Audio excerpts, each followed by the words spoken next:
Bueno, mi nombre es Isis y yo les voy a hablar de la influencia de la religión en la sexualidad del adulto joven. Y voy a empezar citando a Heidegger en un pequeño fragmento de la lectura Sexo y Filosofía. Afirma Heidegger que una época piensa una cosa y solo una cosa. Bueno, Luce Irigaray lo trae en su ayuda para mantener que la cosa que piensa nuestra época es la diferencia sexual. Me temo que esto no es muy exacto. Por el contrario, parece más bien que la diferencia sexual es la cosa que fundamenta el pensamiento de muchas épocas distintas. Es una gran invariante, y temo que pensar la diferencia sexual y su pertenencia normativa ha abierto secularmente el camino a extrapolaciones de todo corte moral y político. La dominación conceptual del sexo, que es el sexo y su naturalización en la matriz y modelo de las más exportaciones naturalistas. No se trata de saber qué es lo esencialmente femenino, sino por qué se supone que tal esencialidad existe y qué imagen del mundo se sigue de aceptarlo. ¿Por qué lo femenino funciona coordinadamente con la aceptación del otro miembro del par, lo masculino, que no se pone entredicho? Este dualismo forma la trama del sistema social, de las relaciones personales, del pensamiento abstracto, en fin, de la completa imagen del mundo, ¿no? Un mundo escindido, un mundo que hipócritamente presenta como esencial lo que es resultado de la voluntad. Entonces mi pregunta sería, ¿cómo influye que se piense que la mujer es el sujeto pasivo de la historia en la sexualidad del adulto joven? En que no se conlleve en su plenitud, ¿no? Esa es mi pregunta. ¿Qué pasa si la mujer no es pasiva como todos piensan? Pues hoy en día, y hablando de la sexualidad, se alcanza a percibir que las mujeres poco a poco, para bien o para mal, han empezado a decidir en las relaciones, en el sexo y en muchas otras cosas más.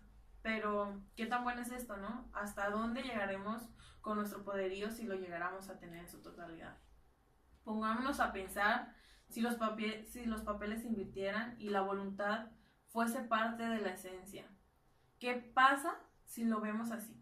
Entonces así quizá no estaría mal que nuestra voluntad fuese propia o del otro, pues sigue formando parte de nuestras decisiones que, en mi opinión, son formadas a base de nuestra esencia, porque parece ser que somos seres pensantes y podemos elegir lo que nos es mejor.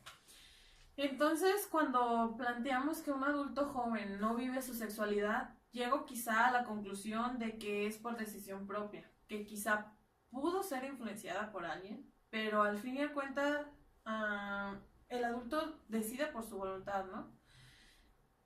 Pensaba que la religión influye mucho en la sexualidad del adulto joven, sobre todo en la sexualidad de la mujer, y definitivamente lo sigo pensando. Pues después de la entrevista a una mujer adulto joven, soltera de 44 años, y no me refiero a todas por el hecho de no haber podido contar con más entrevistas, pero sí la mayoría, pues observo que la entrevistada menciona mucho que ella como mujer ha dejado de vivir su sexualidad porque no tiene una pareja, como se dice en la sociedad o culturalmente. Pues ella se refiere en muchas de las ocasiones que ella no vive su sexualidad por el hecho de no tener pareja, y hace referencia a que no se masturba por pena y el sentirse mal con Dios, que eso solo es para los hombres, que Dios no menciona o no nos dijo que nos satisfaciéramos nosotras solas. Entonces mi pregunta sería, ¿en qué les beneficia a la religión o a las religiones el hecho de que las personas no puedan vivir su sexualidad plenamente? ¿Cuántas personas creen que todo lo que se dice en las religiones es cierto? ¿Cuántos adultos jóvenes, con el miedo de que Dios no los perdone? ¿Por qué pasas? O sea, ¿qué pasaría si Dios no nos perdona, no? ¿Hay entonces un castigo divino según la religión? Castigo que no saben de qué se trata, o no se sabe cuál es el castigo, pero se le teme. ¿Y acaso tememos que nos castiguen con lo que más tememos en la vida? Y si es así, se supone que bien o para mal, siempre nos enfrentamos a nuestros propios miedos a lo largo de nuestra vida, claro. ¿Es acaso esto con lo que las religiones mantienen su poder, el miedo del siervo? ¿Para qué nos necesitan temerosos, no? Nos necesitan como siervos no pensantes. Y si somos siervos no pensantes, así quizá puedan mantenernos arrinconados con nuestros miedos, débiles y sin función de nuestros conocimientos para generar más opciones de salida a nuestros problemas. Y citando otro pedazo de un fragmento de la lectura Sexualidad, Religión y su magia, les voy a leer un pedazo. En religión, como en toda corriente cultural humana, bajo ciertos influjos o simplemente por descuido ha predominado la convivencia política con expresiones fanáticas de franca infidelidad con los textos. De todas maneras, es pertinente precisar que las religiones están vinculadas al sexo por dos vertientes. La primera es la magia, la segunda es el erotismo, que es casi como decir lo mismo. El hombre termina por identificar la vida con un gran espectáculo de magia y espera siempre un milagro o una ayuda mágica. El erotismo está en todos los ritos, pues en ningún texto antiguo se condena la actividad coital por sí, como tampoco se prohíben prácticas que muy recientemente han sido colocadas al índice. Entonces mi pregunta es, ¿cuál es el objetivo de prohibir algo que siempre se ha vivido? Que siempre está ahí, ¿no? Y lo más importante para mí, ¿por qué la sexualidad? ¿Acaso no es algo con lo que nacemos? ¿Que no es con ello que también nos vamos conociendo a lo largo de nuestro desarrollo? ¿Que acaso no sería como si Dios nos hubiese creado así para que nuestro cuerpo funcionase de esa manera?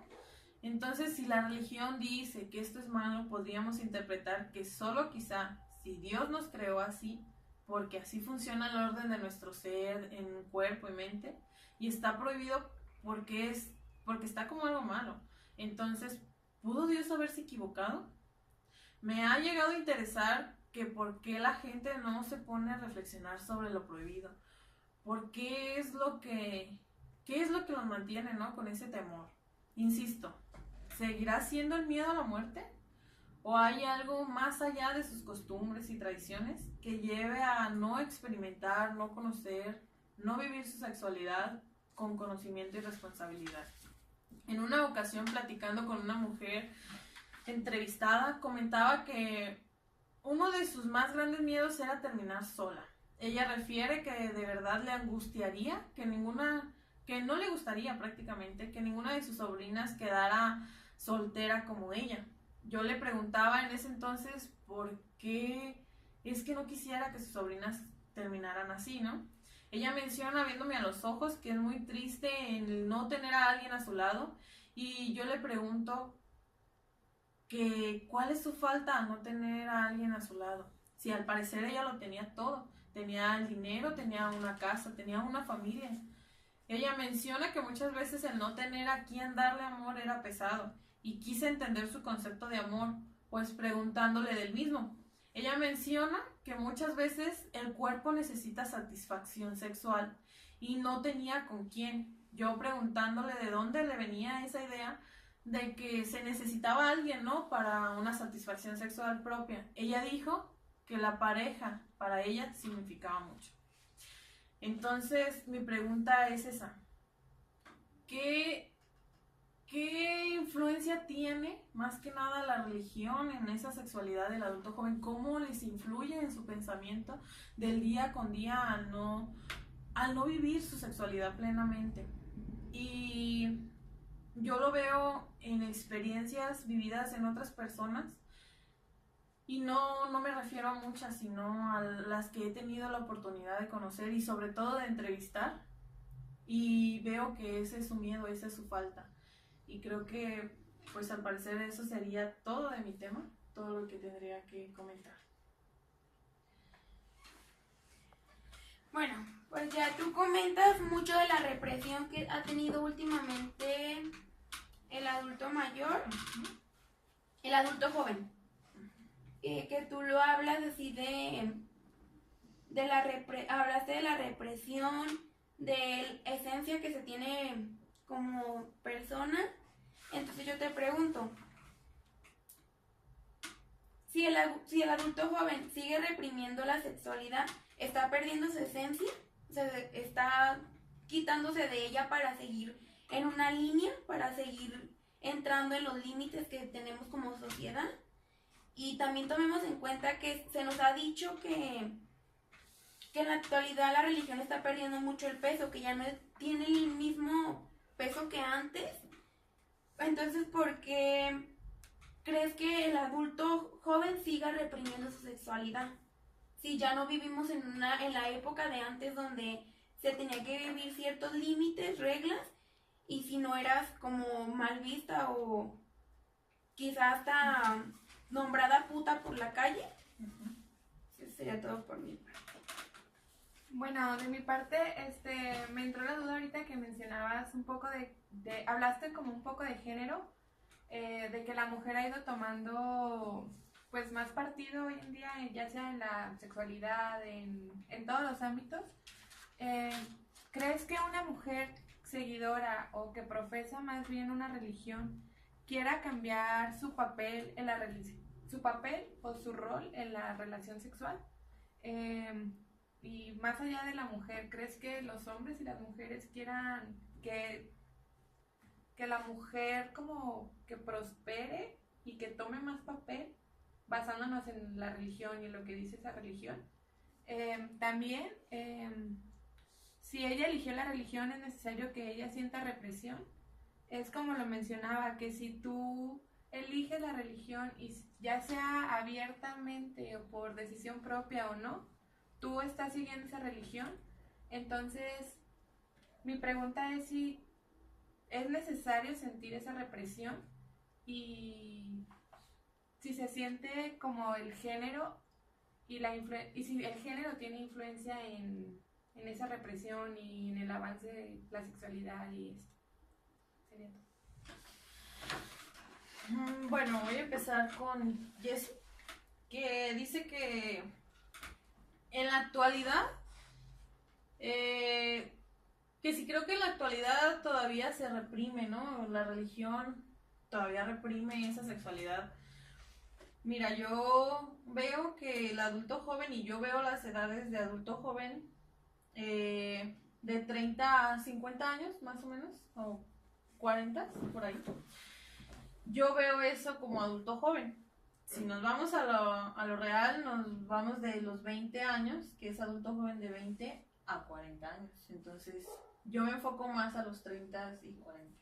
Entonces, me pongo a ver que la religión en los adultos jóvenes de la actualidad, que son los de 20, los de 21, casi no influye, no tiene mucho peso la religión. Pero en los adultos jóvenes, para mí, de 38, 39, 40, entonces sí creo que haya un peso de la religión, porque yo los considero a ellos todavía creyentes, algunos todavía creyentes, porque así se lo inculcaron sus padres, ¿no? Yo creo que ya crecieron con esa raíz, con esa cultura, con esa creencia en su religión, la cual hayan elegido. Yo creo que ya tiene ese peso en ellos. En la actualidad no, pero ya en ellos yo creo que todavía los alcanzó a reprimir de alguna manera. Si lo vemos así, ¿no? Yo conozco muchos adultos de esas edades, y no me refiero a que conozca una gran cantidad, ¿no? Pero sí a los que me ha tocado conocer, que no viven su sexualidad por pena, por esa represión de que en su familia les dijeron que eso no se hace. Y pues en su familia he preguntado y la religión está muy arraigada. Entonces yo creo que los alcanzó a influir de alguna manera. Y si nos vamos a tu pregunta que dice de la elección propia, que si hay una represión, si yo tengo esa religión por mi elección y creo que hay una represión de igual manera, yo digo que sí, sí existe una represión que es inconsciente o consciente de eso. Por ejemplo, yo entrevisté a una mujer y ella me dijo que ella estaba feliz porque aunque no vivía su sexualidad, ella pensaba que Dios así lo había querido, que no viviera su sexualidad. Entonces, dentro de la masa, ella creó esa idea de que si Dios le decía que no, era algo bueno. Entonces, creo que es consciente de que no vive su sexualidad, pero es inconsciente de esa represión que tiene por la masa. Y creo que así le pasa a muchos adultos jóvenes que son inconscientes, que aunque ellos eligieron esa religión, fue elección propia estar dentro de esa masa, no se dan cuenta de lo que en realidad lleva a esa masa. Y yo creo que en muchas ocasiones a todos nos ha tocado estar reprimidos dentro de una masa, pero es inconsciente, porque tenemos esa decisión, ¿no? De elegirlo. Y que si la religión afecta en el género, sí, sí afecta, porque la religión me he puesto a investigar y no tiene como en el alto al género femenino, ¿no? Siempre ha visto al género masculino como el que debe de llevar el poderío. Entonces yo creo que sí, la religión influye mucho en las decisiones de las mujeres. Y creo que eso es mi contestación. Gracias. Así es. Gracias. Preguntas. De nada.